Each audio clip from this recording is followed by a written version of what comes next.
Hello everyone, this is doctor Jivesh Yadav. तो आज की क्लास में हम जो है अर्स के विषय में बात करेंगे। तो अर्स का ये प्रॉपर जो टॉपिक है, ये मैं पूरा जो नोट्स है मैं अपने Telegram channel doctor Jivesh Yadav notes पे अपलोड कर दूंगा। साथ ही साथ इसका पासवर्ड भी मैं कुछ देर में बता दूंगा। तो स्टार्ट करते हैं अपन अर्स को। तो अर्स की सबसे पहले व्युत्पत्ति बताई गई है। तो अरिवत प्राण श्रृणति अत्यर्षा, यानी कि जो क्या है शत्रु के समान, जो क्या है शत्रु के समान प्राणों को नष्ट कर देता है या पीड़ा पहुंचाता है, उसे अपन क्या बोलते हैं? शत्रु के समान प्राणों को पीड़ा पहुंचाता है, उसे अर्स कहते हैं। फिर परिभाषा बताया गया है, अरिवत प्राणी मास कीलका विशंति यत असंति तदुच्यते गुद मार्ग निरोधता, यानी कि क्या बोला गया है? जो गुद मार्ग, गुदा नासिका त्वचा के मांसांकुर में उत्पन्न हुआ विकार अर्स कहलाता है। मतलब गुद नासिका की त्वचा में उत्पन्न हुआ मांस से उत्पन्न विकार अर्स कहलाता है। किसी भी अंग में हुए अर्स को पॉलिप कहते हैं, और गुद में हुआ जो अर्सांकुर होता है उसे अपन क्या बोलते हैं? हेमरॉइड या पाइल्स कहते हैं। तो ये आपके अर्स के परिभाषा में बताए गए हैं। तो अरिवत प्राणीयते मास्किला विशंतियत अंसंति तदुच्यंते गुद मार्ग निरोधता, ये आपको अर्स का डेफिनेशन याद रखना है। बाकी बात करें इसके भेद के विषय में, तो अर्स के मुख्य रूप से 6 भेद बताए गए हैं: वातज, पित्तज, कफज, सन्निपातज, रक्तज और सहज अर्स। तो इसको आप याद कर सकते हो। कैसे करके याद कर सकते हो ये जो 6 टाइप्स है उसको? तो वपिक रस ऐसा करके आप याद कर सकते हो। वपिकस रस, तो वातज, पित्तज, कफज, सन्निपातज, रक्तज और सहज। बात करें आचार्य चरक ने 2 भेद बताए हैं। वांगभट और चरक ने 2 अतिरिक्त भेद बताए हैं। कौन सा? शुष्कार्स और स्त्रावी अर्श। ये मेनली आपका बताया गया। बात करते हैं अर्स के निदान के विषय में। तो अर्स के निदान में क्या क्या चीज़ें बताई गई हैं? तो विरुद्ध भोजन अध्यशन की वजह से, सबसे पहला क्या है? विरुद्ध भोजन अध्यशन की वजह से, स्त्री प्रसंगे के कारण, उत्कांड आसन में बैठने के कारण, घोड़ा, बैल, ऊँट आदि के सवारी करने की वजह से, वेग विधारण के कारण, विशेषता मंदाग्नि के कारण, इन सभी कारणों के वजह से क्या होता है? जो इन निदानों के वजह से वातादि जो दोष हैं वो अकेले या फिर दोनों मिल करके प्रकोपित होकर के, समस्त दोष मिल करके रक्त सहित अनेक प्रकार के क्या करते हैं? अनेक प्रकार से प्रशित होकर के शरीर की जो प्रधान धमनियाँ होती हैं उनका आश्रय लेकर के प्रधान धमनियों में अनुप्रविष्ट होकर के क्या करते हैं? वहाँ पे उनके द्वारा नीचे जा कर के गुद में आकर के गुद की जो वलियाँ हैं उसको दूषित कर रहे हैं, और गुद की वलियों को दूषित करके मांसांकुर को उत्पन्न करते हैं। और यह जो मांसांकुर होता है, जो मस्सा होता है, वो क्या है? तृण, काष्ठ, पत्थर, ढेला, वस्त्र इत्यादि की रगड़ से अथवा मतलब शीतल पानी के अत्यधिक स्पर्श से परिवृद्ध होकर के मतलब बढ़ता है, ग्रोथ होता है। किन कारणों की वजह से? तो तृष्णा हो गया, एक तो पहले तृण हो गया, जो मत्स्य है उसको अगर तृण हो गया, काष्ठ हो गया, पत्थर हो गया, ढेला हो गया इत्यादि से अगर रगड़ हो रहा है उस जो मांसांकुर है उसका, और या फिर अत्यधिक शीत स्पर्श हो रहा है वो उस मांसांकुर को, तो वो क्या है? वृद्धि को प्राप्त होता है, और उसी को ही अर्श की संज्ञा दी गई है। बात करते हैं अपन लोग गुद का वर्णन। तो गुद का वर्णन में बताया गया है, गुदा की जो लंबाई होती है वो 4.5 अंगुल होती है। ये आप लोग को पता ही है। अर्ध पंचांगुल ये यहाँ पे आपका बताया गया है। इसके अलावा गुद वलियों की जो लंबाई है वो 4 अंगुल बताई गई है। इसमें 3 वलियाँ होती हैं, प्रवाहणी, विसर्जनी और सवर्णी। तो इसमें सभी जो वलियाँ होती हैं उसका आपका 1.5 अंगुल प्रमाण होता है। गुदावली का 1 अंगुल होता है, और बाकी आपका सवर्णी का भी जो है 1.5 अंगुल होता है। तो ये आपका बताया गया है। फिर उसके बाद में बात करते हैं, ये आपका 1.5 अंगुल जो है अंतर पर जो है प्रवाहणी, विसर्जनी और आपका जो सवर्णी है, ये तीनों वलियाँ स्थित होती हैं। ये मेनली बताया गया है। फिर आकृति के विषय में बात करें तो जो आपका कैसा होता है? तो शंखावर्त, निभस्य आपी। तो शंखावर्त जो है मेनली आपको आकृति देखने को मिलेगा। वर्ण जो होता है वो गज तालु, निभस्य आपी, ये बताया गया है जो अर्श का वर्ण होता है। बात करें हाथी के तालू के समान काला व लाल होता है। वह रोमांत प्रदेश से गुदौष्ठ से 1 अंगुल दूरी पर होता है। तो ये अर्श के विषय में बताया गया है। बात करें अर्श के पूर्व रूप के विषय में, तो अर्श के पूर्व रूप में क्या क्या लक्षण दिखाई देते हैं? तो निम्नलिखित जो लक्षण है वो आपको अर्श के पूर्व रूप में दिखाई देगा, जैसे कि भोजन की अनिच्छा का होना, खट्टी डकार का आना, इसके अलावा जलन होना, विष्टंभन होना, पिपासा होना, शक्तिनी शदन हो जाना, शक्ति शदन हो जाना, आटोप होना, गुद, परिकर्तिता, अंशांग, इसके अलावा कास, श्वास, भ्रम, तंद्रा, दौर्बल्य, ये सभी लक्षण आपको अर्श में दिखाई देते हैं।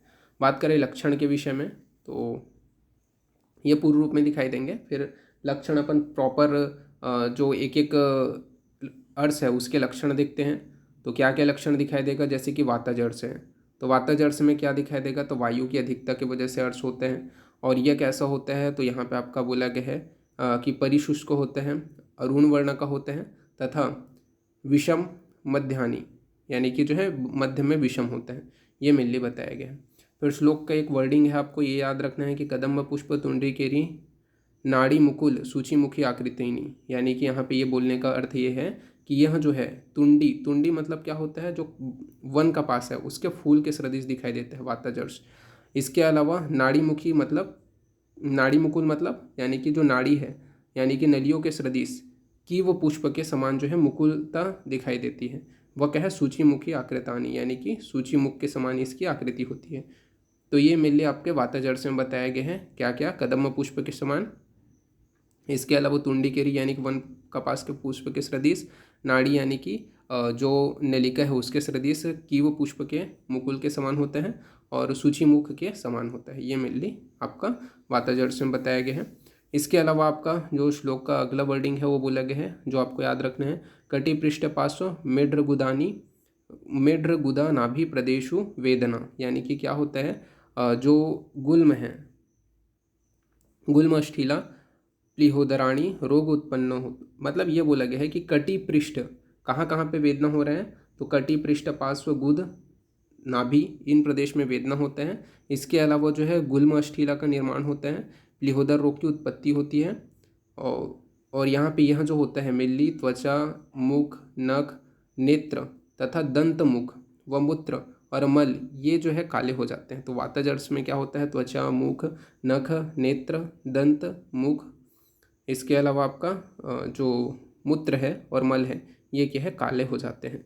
वातज अर्श का ये लक्षण बताया गया। तो क्या क्या लक्षण हमने देखा, सुपरफिशियली एक बार याद रखो।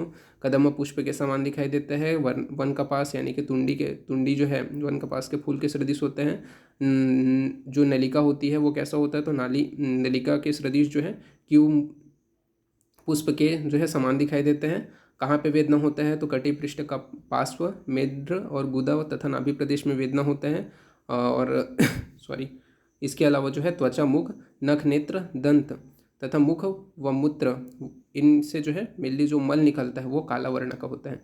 ये वातज अर्श के लक्षण है। फिर बात करते हैं पित्तज अर्श के लक्षण के विषय में।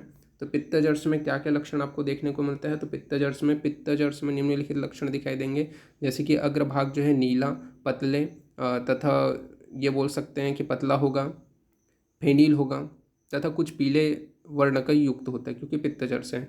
यकृत मतलब यकृत प्रकाशानी शुक जीवा संस्थानी, यानी कि यकृत के समान चमकते हुए, यकृत के समान चमकता हुआ तथा तोते के जीभ के समान आकृति वाला होता है पित्तज अर्श।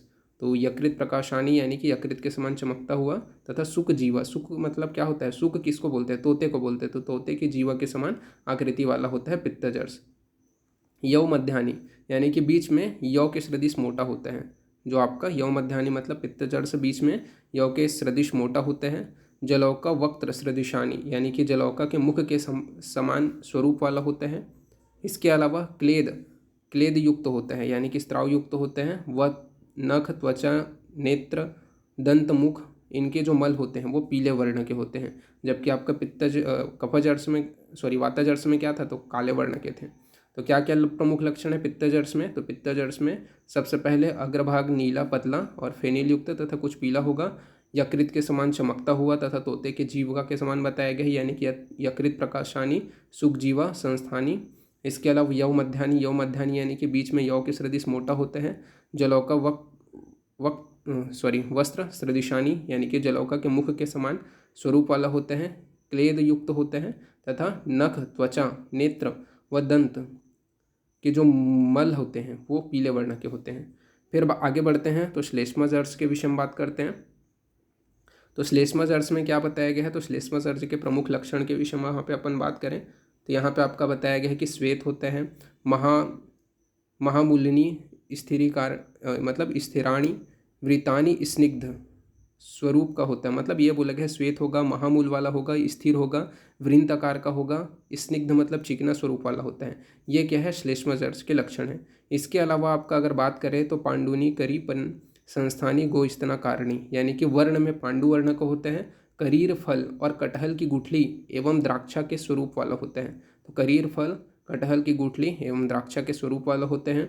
इसके अलावा न भिन्नते न वस्त्राणी कंडु बहुलानी, यानी कि यह जो होते हैं न फूटा हुआ होते हैं, न रक्त आदि का स्त्रावण करते हैं, एवं कंडु अत्यधिक होती है। इसमें क्या है, कंडु अत्यधिक होते हैं। फिर आपका फोर्थ इसका लक्षण बताया गया है मांस धावन प्रकाशम मिति सारियत, यानी कि मांस के धवन के समान अधिक मात्रा में मल उत्सर्ग करते हैं। जो श्लेष्मज्वर से पीड़ित व्यक्ति होता है वो मांस के धवन के समान अत्यधिक मात्रा में मल का उत्सर्ग करते हैं।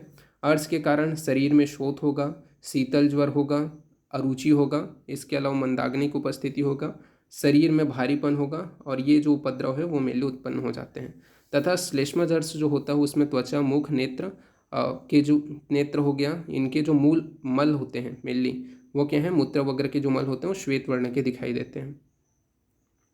तो ये क्या है, श्लेष्मज्वर में बताया गया है। तो क्या क्या हमने देखा, तो इसके लक्षण में श्लेष्मज्वर में तो श्वेत होता है, महामूल वाला होता है, स्थिर होता है, वृंताकार होते हैं, मेनली पांडु तथा करीर फल के या जो कटहल फल है उसकी गुठली के समान द्राक्षा के स्वरूप वाला होते हैं, न फूटते हैं, न अत्यधिक रक्त स्त्रावण करते हैं, कंडु अत्यधिक होते हैं कफ के कारण।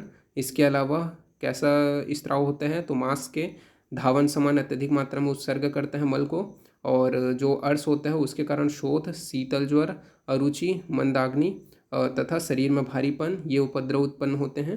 तथा त्वचा और जो मुख वगैरह है उससे जो मल निकल रहे हैं मूत्र वगैरह का वो क्या है, श्वेत वर्ण का होता है। तो ये श्लेष्मज्वर में बताया गया है। आगे बढ़ते हैं, रक्तजर्स के विषय में बात करते हैं। तो रक्तजर्स में क्या बताया गया है, तो रक्तजर्स में बताया गया है नेग्रोग प्रहारो विद्रुम कणिकांतिका फल सदृशानी, यानी कि वट के अंकुर मूंग तथा गुंजा फल के समान लाल वर्ण के तथा पित्त के लक्षणों से युक्त होते हैं। तो ये न्योग्रोध प्रहारों, यानी कि आपका जो वट है उसके अंकुर के समान होता है रक्तअर्श। इसके अलावा मूंग गुंजा फल के समान लाल, जैसे गुंजा फल आपने देखा है वो लाल वर्ण का होता है, वैसे ही आपका रक्तार्श जो है दिखने में प्रतीत होते हैं। पित्त के लक्षणों वाला होते हैं, पित्त में जो लक्षण पाए जाते हैं वो रक्तार्श में भी पाए जाते हैं। इसके अलावा बड़ी शक्ति से मल का त्याग होता है। तो इसमें जो मल का त्याग करेगा रक्तार्श वाला जो व्यक्ति है वो बहुत शक्ति के साथ में मल का त्याग करेगा, तब उसे क्या है, मल जो है उसके रगड़ की वजह से पीड़ा होगा, और अत्यधिक मात्रा में जो है दूषित जो रक्त है उसका सहसा स्त्राव होता है। तो ये रक्तार्श में आपको देखने को मिलेगा।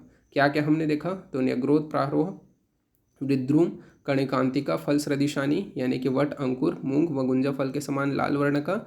इसके अलावा पित्तज लक्षणों से युक्त होगा, बड़ी शक्ति से मल का त्याग करेगा, मल जो है रगड़ के साथ में पीड़ा होगा, अत्यधिक मात्रा में दूषित जो रक्त है उसके स्त्राव होता है जब मल निकलता है। तो सर्व सन्निपातक जो होता है वो संपूर्ण लक्षणों से युक्त होते हैं। सहज अर्श जो होता है उसका हेतु क्या होता है, तो दुष्ट शोणित शुक्रम निमित्त, यानी कि दुष्ट शोणित और शुक्र के वजह से सहज जो अर्श है उसकी उत्पत्ति होती है, ये यहाँ पे बताया गया है। सहज अर्श के लक्षण भी देख लेते हैं। तो यहाँ पे आपका दूरदर्शिनानी, यानी कि कठिनता से दिखाई देते हैं, स्पर्श में कठोर होते हैं, वर्ण में पांडु वर्ण का होते हैं, तथा दारुण अत्यंत मुखानी, यानी कि दारुण तथा अंतर्मुखी होते हैं, आत्र में पीड़ा होता है, आटोप होते हैं, दृढ़ गौरवता मतलब दृढ़ता होगी, हैवीनेस फील होगा, अरुचि होगा, कम शुक्र वाला होगा, जो व्यक्ति है सहज अर्श वो उसकी जो शुक्र है उसकी मात्रा कम रहेगी, शुक्र वाला होगा, दुर्बल होगा, क्रोधी होगा, नासा, कान, सिर से, नेत्र से, मतलब ये सभी जो रोग हैं ऊर्ध्व जत्रुगत रोग हैं उनसे पीड़ित रहेगा जो आपका सहज अर्श वाला व्यक्ति है वो। साध्यता के विषय में बात करें तो बाह्य तथा मध्यम वली जो होती है वो चिकित्सकीय योग्य होते हैं, और अंतर्वली जो होता है अर्श वो चिकित्सा का प्रतिकार करते हैं। जो अर्श त्रिदोष युक्त हो किंतु दोष के लक्षण अल्प या तीव्र न हो उन्हें याप्य अर्श कहा जाता है। जो अर्श दो दोषों से उत्पन्न तथा विसर्जनी नली में होता है तथा 1 वर्ष से अधिक पुरुष में हो तो उसे कृच्छ साध्य अर्श कहा गया है। सन्निपातिक तथा सहज अर्श जो होता है वो असाध्य की श्रेणी में आता है। फिर अर्श की चिकित्सा के विषय में बात करते हैं तो चतुर्विधो अर्षसम साधन उपाय तद्यथा भेषज क्षार अग्नि शस्त्रम इति। तो क्या क्या है अर्श की चिकित्सा में मेनली जो है भेषज करते हैं सबसे पहले तो उसमें अपन भेषज चिकित्सा करेंगे। फिर जो अचिरकालिक अर्श है यानी कि अल्प लिंग दोष उपद्रव वाला, यानी कि जिसके लक्षण भी कम हैं उपद्रव भी कम है ऐसे, और अचिरकाली है मतलब कम समय हुए हैं उत्पन्न हुए, तो उसमें भेषज चिकित्सा किया जाता है। क्षार किस में करते हैं तो मृदु प्रशिक्त अवगाढ़ अच्छितम, यानी कि जो मृदु होता है तथा अवगाढ़ होता है उसमें क्षार कर्म किया जाता है। शस्त्र कर्म किस में करते हैं तो तनु मूल वाली जो होती है उस अर्थ में शस्त्र कर्म किया जाता है। अग्नि कर्म किस में करते हैं तो कर्कश स्थिर पृथु पृथु कठिन, इनमें क्या करते हैं अपन लोग अग्नि कर्म करते हैं। इसके अलावा अगर बात करें तो वातज कफज जन्य जो अर्श होता है उसमें अग्नि व क्षार कर्म किया जाता है। पित्त रक्तज जन्य जो अर्श होता है उसमें मृदु क्षार कर्म करते हैं। 7-7 दिन के अंतर पर एक एक अर्श की चिकित्सा की जाती है। और यहाँ पे ये चीज़ को आपको याद रखना है। तो अपन जो चिकित्सा भी करेंगे तो कैसे करेंगे, दक्षिण मतलब दरवापों से लेकर के, मतलब वही है कि दक्षिण से वाम तथा फिर पीछे फिर आगे, इस प्रकार से मेनली चिकित्सा की जाती है। फिर इसमें आपका अर्श में प्रॉपर पूछा जाता है क्षार कर्म। तो क्षार कर्म को अपन यहाँ पे देख लेते हैं। तो क्षार कर्म में सबसे पहले पूर्व कर्म कराएंगे। पूर्व कर्म के अंतर्गत क्या क्या चीज़ें आता है तो स्नेहन हो गया, स्वेदन हो गया, उष्ण स्निग्ध द्रव्य हो गया, बहु अन्न हो गया। इसके अलावा आपका यंत्र साटी को ग्रीवा व टांग में बांधना है। तो क्या करेंगे, स्नेहन स्वेदन करा करके उष्ण स्निग्ध द्रव्य बहुल अन्न दे करके फिर यंत्र साटी को ग्रीवा व टांग में बांधते हैं, ये पूर्व कर्म हो गया।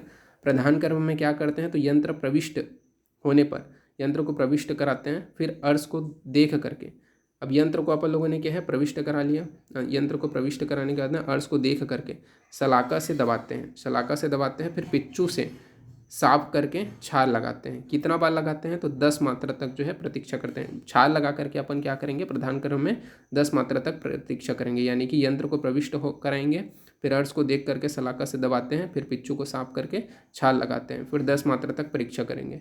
तो प्रतीक्षा करने के लिए 10 बोलता हूँ 100 मात्रा तक, 100 मात्रा तक प्रतीक्षा करेंगे। तो इस नोट्स का जो पासवर्ड रहेगा वो यही रहेगा 100। तो ये मेरे इस नोट्स का पासवर्ड रहेगा। बाकी अपन बात करें तो यहाँ पे सम्यक क्षार दग्ध का जो वर्ण है वो कैसा होता है तो पक्व जम्बू समान वर्ण का होता है। तो पक्व जम्बू समान वर्ण का सम्यक क्षार दग्ध आपको देखने को मिलेगा।